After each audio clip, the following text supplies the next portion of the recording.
Hi, I'm Lisa Wimberger, and welcome to my show, Unlock Hope. As an entrepreneur and founder of the Neurosculpting Institute, I have worked with thousands of clients in helping them work through emotional and physical challenges. Your brain is more powerful than you would ever believe, and I can teach you to work through issues like anxiety, depression, and even physical challenges, and for once, unlock hope in your future. I've worked with some incredible humans like pro athletes and wellness leaders, and I'll be bringing you tools and tips to help you overcome those big issues in your life, as well as introducing you to some very successful people in other complementary areas of wellness. So please join me each week as we help you and others find the joy in your life. Welcome to Unlock Hope.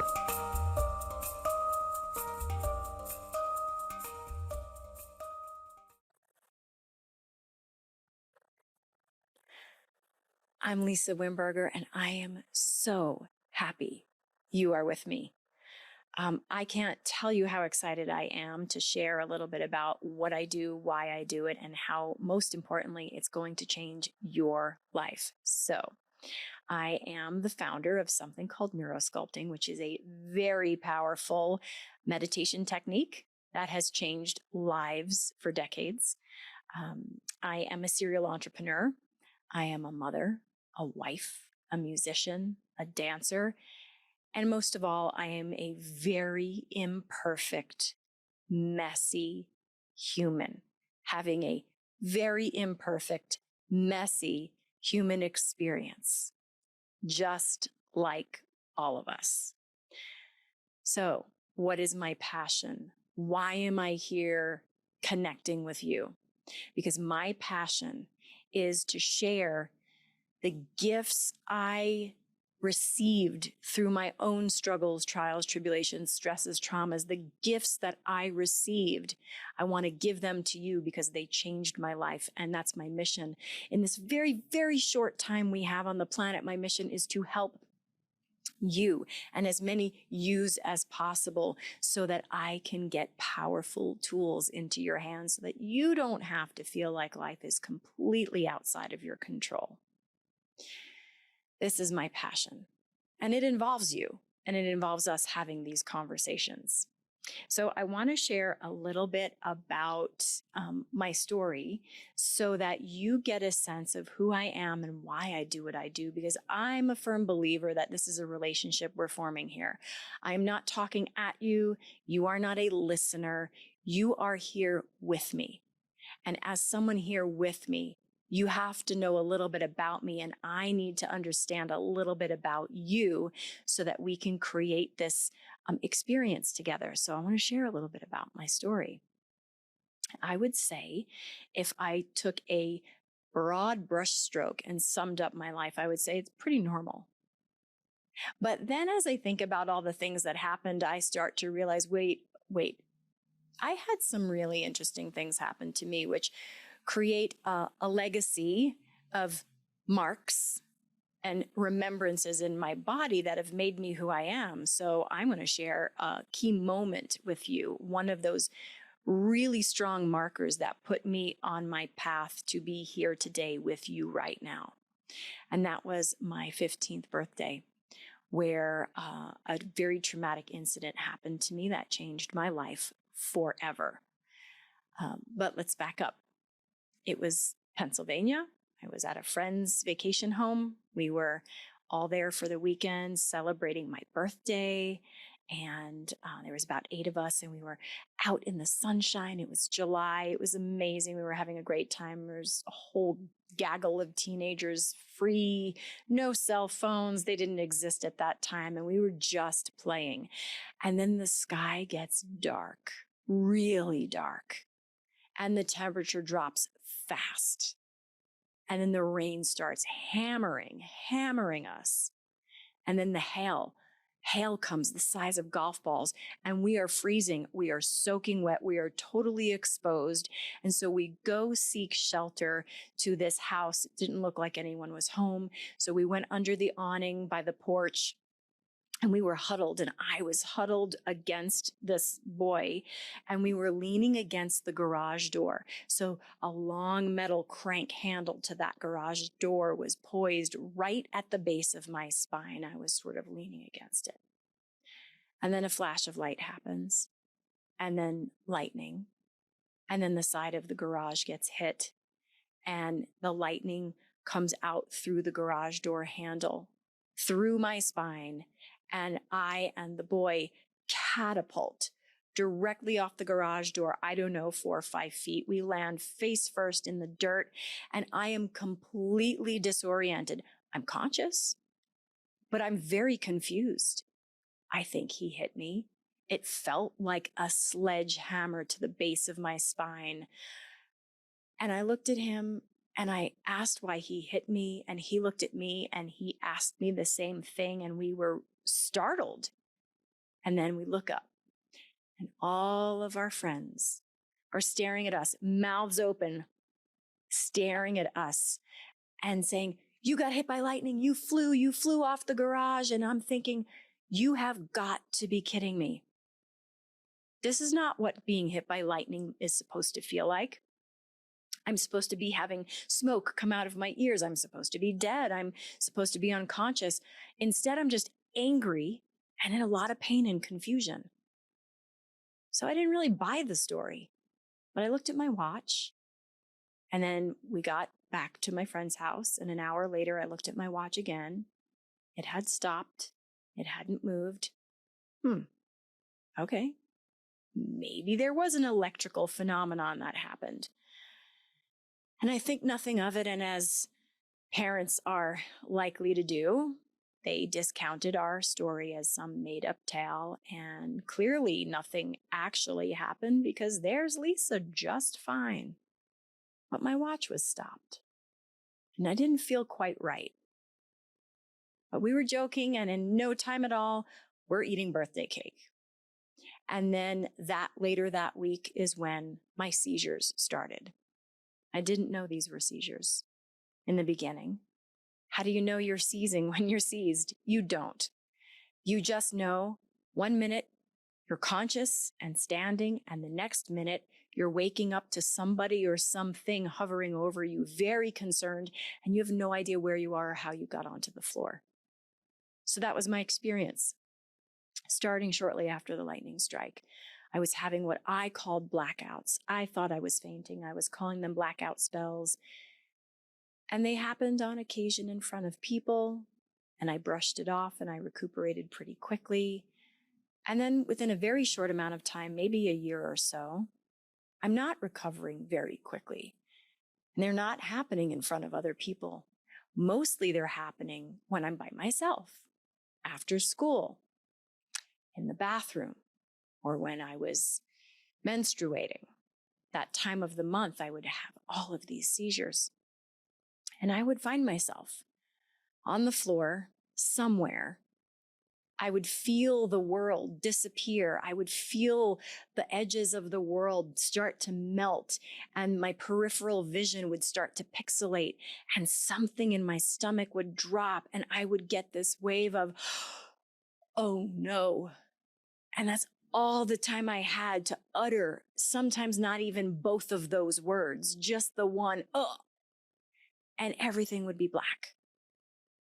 But something was moving inside of me. I was having alternate perspectives. I was having consciousness. It just wasn't the one happening in real time.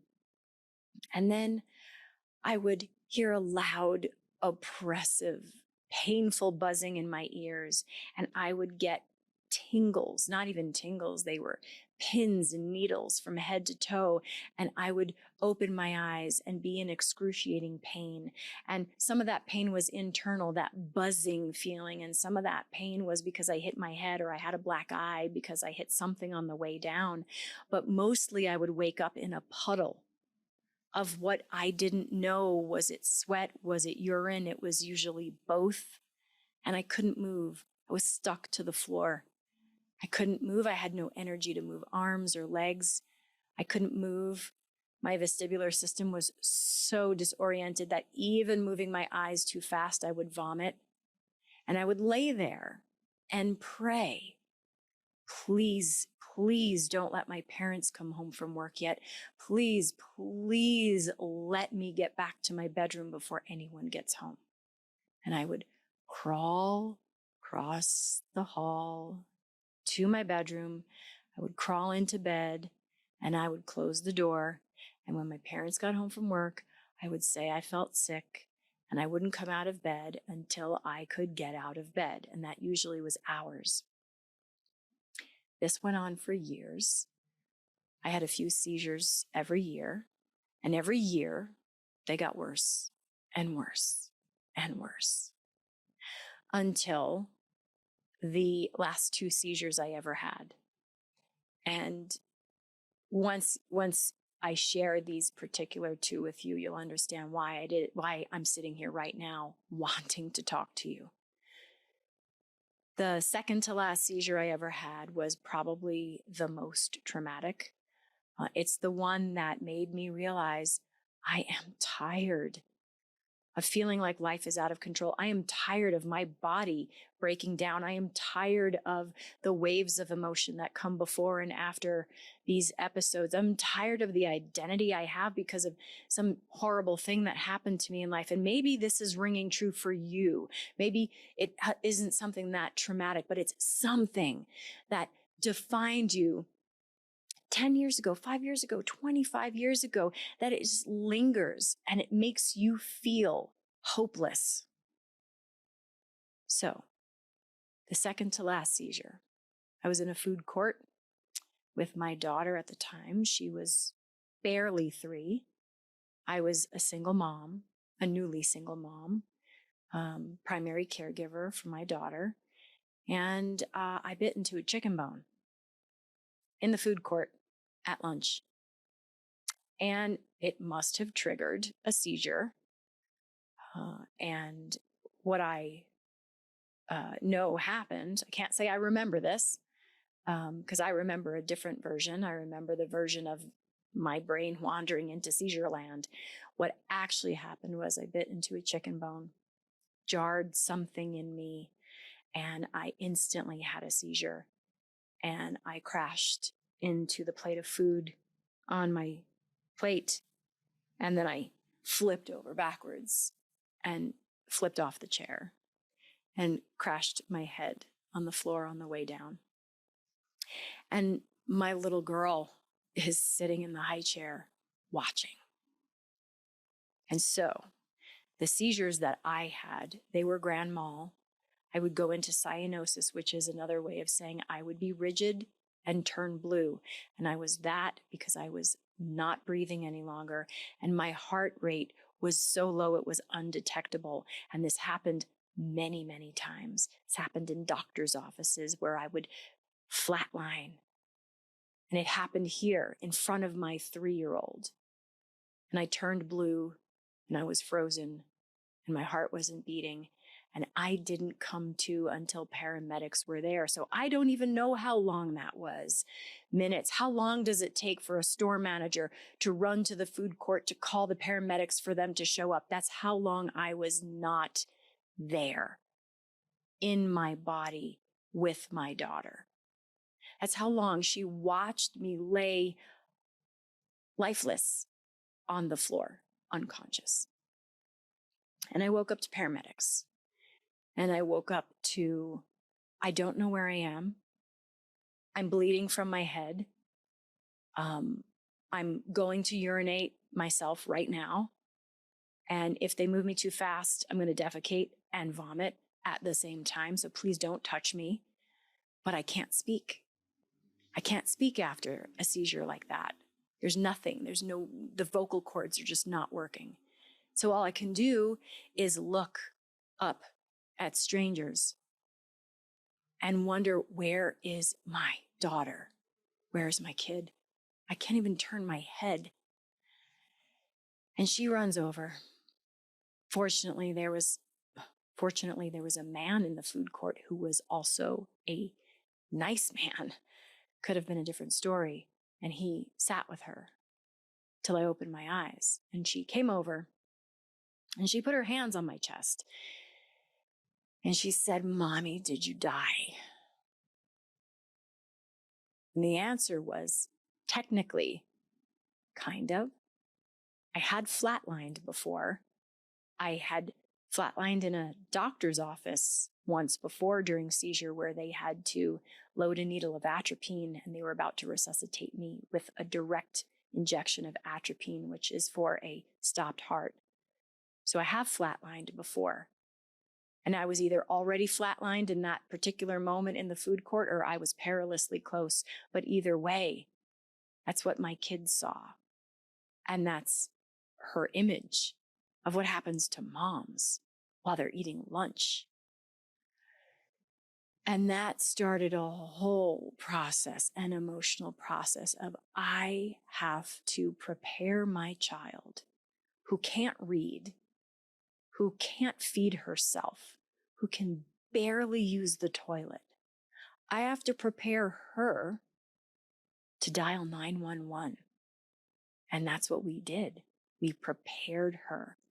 We rehearsed drills of finding the phone and dialing 911 if this happens again, which of course I knew it was going to happen again. It had been happening at that point for decades. That is not something I signed up for when I gave birth to my child. We don't sign up for these things. We don't expect all manner of things to go wrong when we birth a child. We expect, I'm the caretaker, happily ever after. That's not how it plays out. And so how it played out for us was that she was traumatized, and I was traumatized. I was traumatized myself, and I was also traumatized because I damaged her. And if you're a mom or a parent or an aunt or an uncle or a sister or a brother or a friend to a child, then you know that it feels like a crime to hurt a child, emotionally, mentally, and physically. And that's what I did. And that's how it felt. So we spent years trying to return to hope from this mess. But that was the fuel that got me to go down the rabbit hole of creating neurosculpting, which is the thing that changed everything for me. It is the practice that regulated my nervous system. It is the practice that got my brain to function in a balanced, healthy, homeostatic way, a way that was in support of my health instead of fighting against it. It is the practice that actually made hope tangible. Now, mind you, if you're anything like me, and you've gone to the motivational seminars, you've read the books, you've done the practices, you've believed in your heart things can be different and better. And they're not. But you still believe until they're not better long enough for you to then stop believing that change is possible. And I did all the things. I grew up meditating. I am in my 41st year of a meditation practice. I've been meditating the entire time. It did not heal my seizures. I've studied with monks. I have taken every seminar. I've gotten certifications in all sorts of personality design kind of things, trying to understand me and my relationship to health and well-being and hope. And what actually healed me was studying neuroscience, was studying that this body that I live in has needs, rules, and a language that unlocks it. And we're not taught that in school. We're taught math, we're taught literature, we're taught social studies. We're not taught what runs the nervous system. We're not taught where our stomach is. You don't even know where your spleen is right now. If you can point accurately to every organ in your body, then you are a rare individual, because most of us don't grow up learning that. Why? Why didn't I have the keys to my nervous system until it was trauma after trauma after trauma, and I had to go scrape and scrounge and find out this information? But I did. And I studied neuroscience, not for a degree. I am not a scientist. I am not a doctor. Don't get it twisted. I am not an ist. I am a person with ingenuity who figured it out because I had no other choice. Death as a single mother is not an option. So I studied and I studied and I took courses from every university that would let me take a course. And I figured out the language of the nervous system through science. It's all there. It's all right there. And I created a very pragmatic, efficient, potent meditation formula that I used on myself, not knowing if it would work, but hoping and praying and hoping and praying and saying, if I have one more seizure, I'm going to die. And I did have another seizure before I perfected this protocol. I had another one. And that one, I was done. Fortunately, I didn't have it I wasn't alone.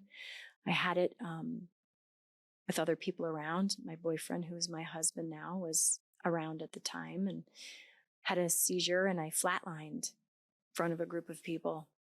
They found me rigid and blue, eyes wide open, mouth agape, sitting straight up, legs out in front of me, 90 degrees, perfectly sitting erect, unbreathing, heart not beating, frozen and blue. They found me in the kitchen in the middle of the floor, and they pumped my chest and they got me breathing again. But this time was different. I could not breathe on my own anymore. I wasn't recalibrating. I wasn't wanting to breathe. And I had a sense, whatever you want to call this, however you want to define it, I had a sense of looking at myself from the ceiling and thinking, oh, there is no way I want to go back to that. Do you know how painful it is to come back into a fully, robustly beating heart from a heart that is so quiet, it's not beating at all? You know those pins and needles you feel when your leg falls asleep because you sat on it for too long, and you feel the blood rush back into the leg and it hurts, and you can't get out of it, and you slam your leg and it hurts just to be in your body. And now that's everywhere. That's head to toe. When your heart goes from not beating or not beating much to beating normally. I didn't want to do that again. I did not want to defecate on the living room floor again. Didn't want to urinate on myself again.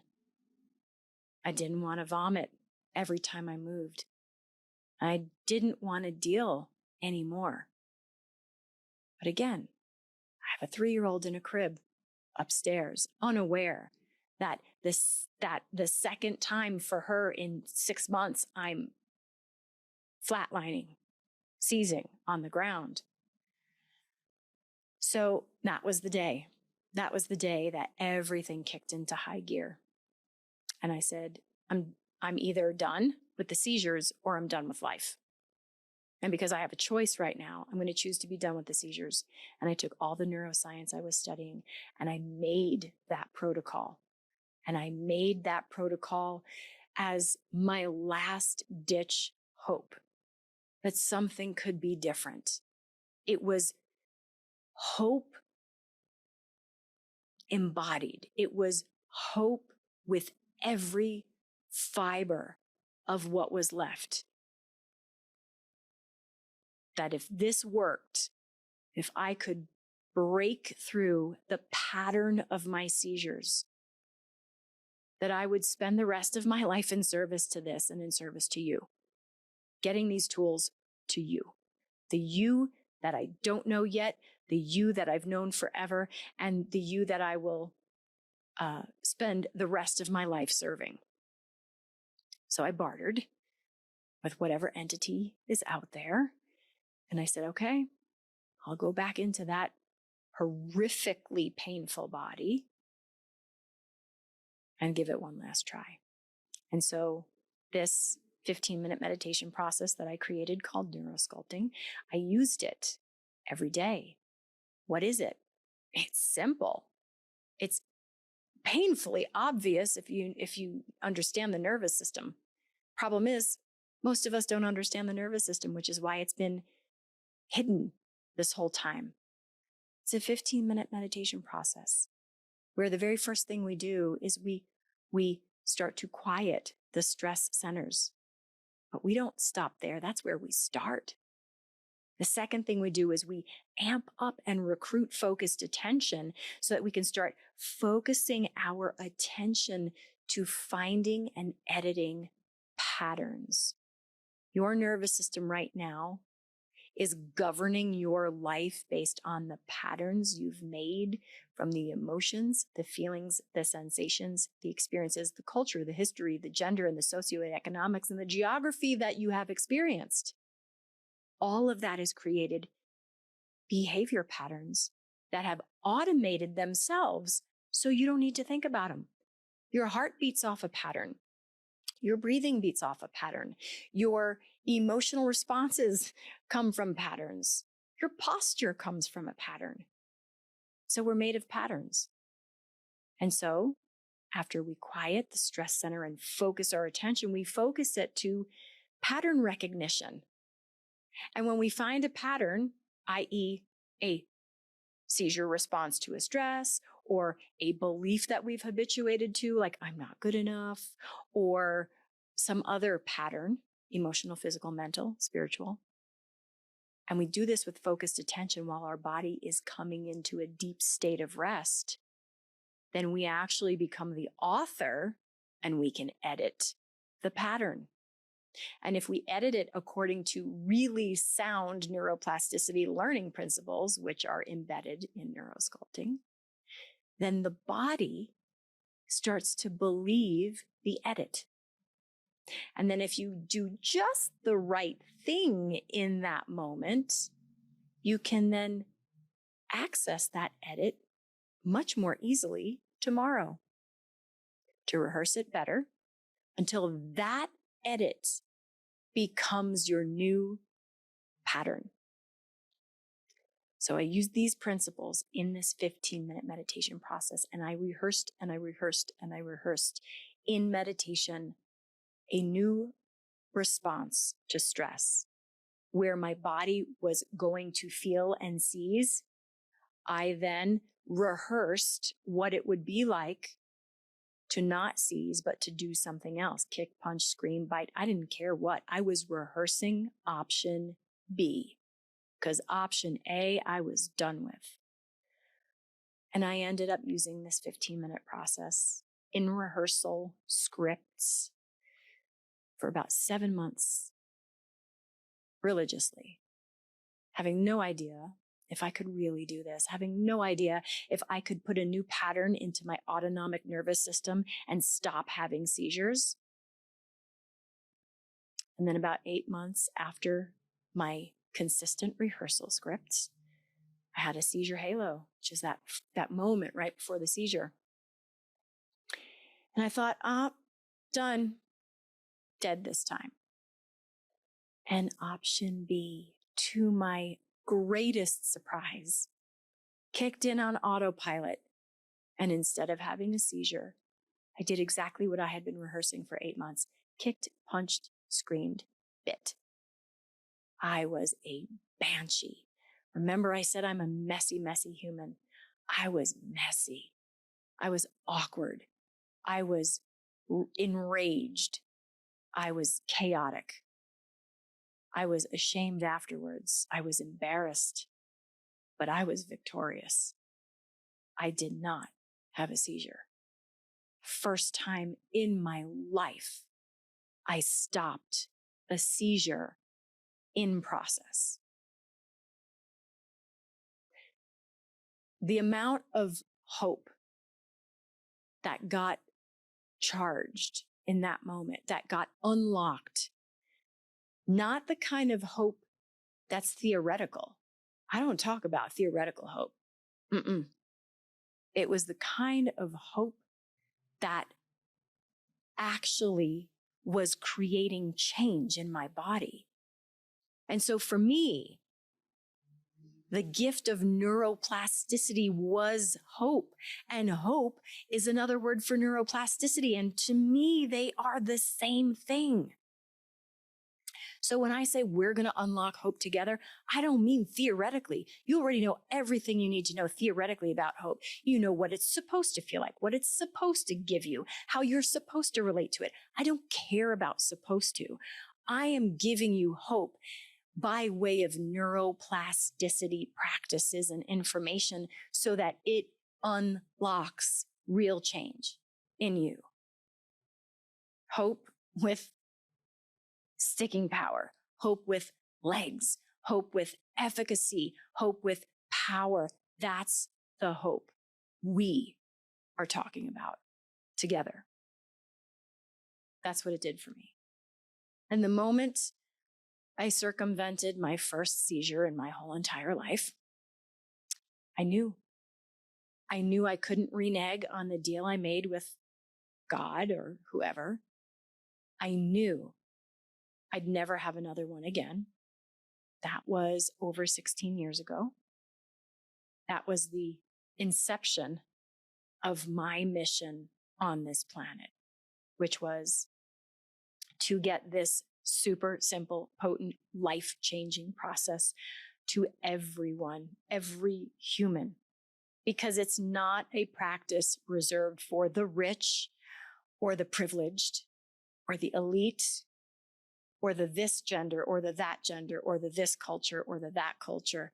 It is a mammalian right for you to know how to influence and keep healthy your nervous system. It's yours and it's your right. And so I gave myself over to be in service to this. And that was 16 years ago. And over the last 16 years, I've married it. I've devoted myself to it. I've consecrated myself to it. I have defended it. And I have also let people not like it. It's not for them. It's not for them. I am not here to convert. I am here to educate and support. And so if you're somebody ready for that, then I'm talking right to you. In fact, if you're listening, I know it's already you. So here we are. Here we are on this neurosculpting journey together to unlock hope with real, lasting change. And maybe your why is very different than mine. Maybe you want to reach for hope because you're just tired of being tired. Maybe you're depressed. This is your back against the wall moment. I get that.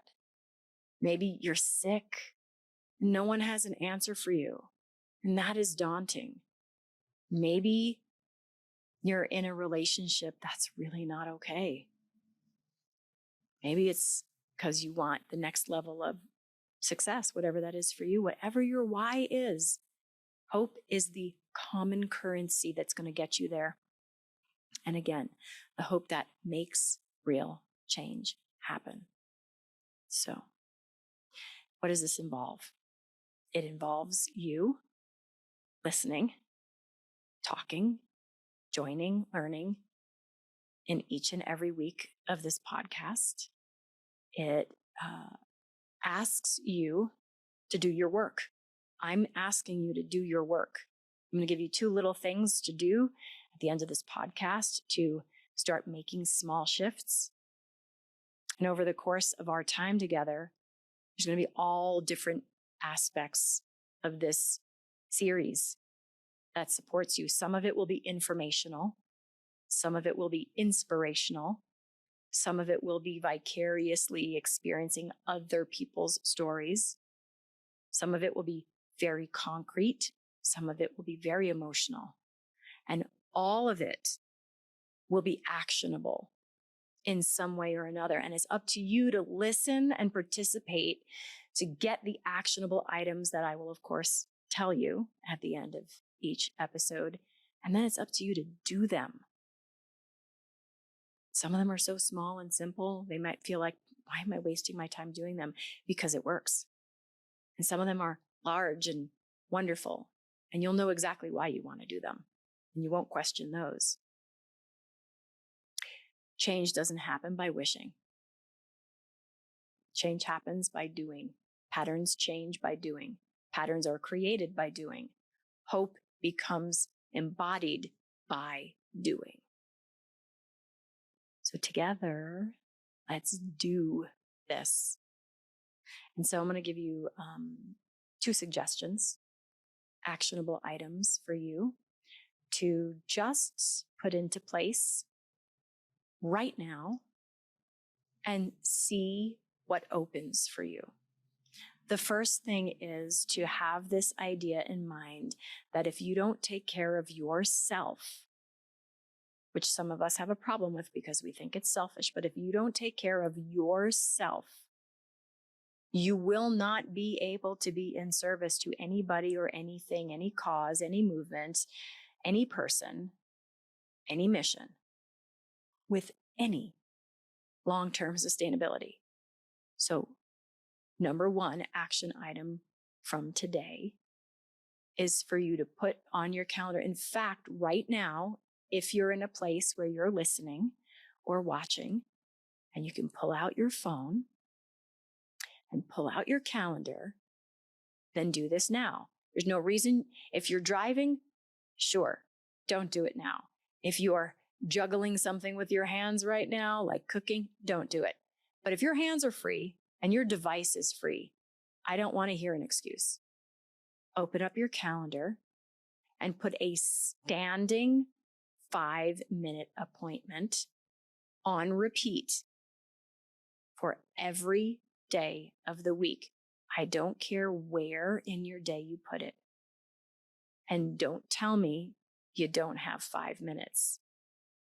Because most of us have a little thing that comes up on our phone that says accumulated screen time for the week. And I can promise you it's more than 5 minutes that you've spent on your screen. So I know you have it somewhere. 5-minute standing appointment. You put your name on it right now. And that 5-minute appointment is for you to stop what you're doing, take some breaths, close your eyes, stand up, move around, and most importantly, say 2 things you are grateful for. Just 2. They don't have to be big. You can be grateful for the fact that you know where the bathroom is.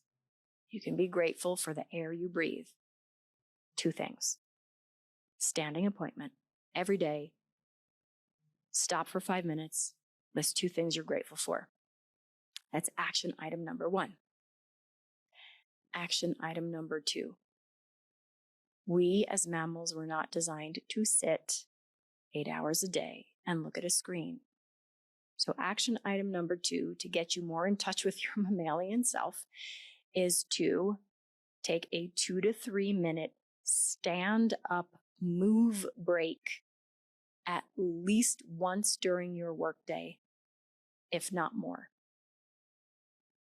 And if you have a standing desk, great. I'm going to suggest 2 to 3 minutes of not just standing, but then walk away from your computer. So that's the second action item. And those 2 things are very, very gently starting to orient your nervous system towards, hey, I matter and I need time and this body needs to move and do what it's designed to do. So one of the things I want you to hold in your mind and maybe in your heart is that change happens through microdosing practices over time with repetition. So we're not going to talk about big sweeping life changes in every episode. Maybe in some episodes, but not this one. In this one, it is manageable and doable. And I'm going to tell you, I'm going to be straight with you. I will always be straight with you. I'm not going to candy coat anything. If you are not willing to do those two things, then you may find your relationship to hope stays theoretical. And if you are willing to do those two things, then you and I have a lot to do together. And it's time to do it. So I hope you join me next episode, and let's get to work.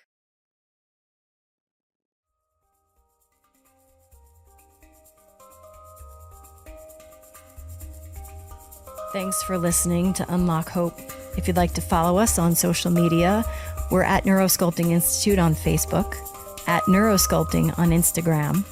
You can always reach out to us on our website, neurosculpting.com, and you can download our app, Neuropraxis. Stay well, everybody.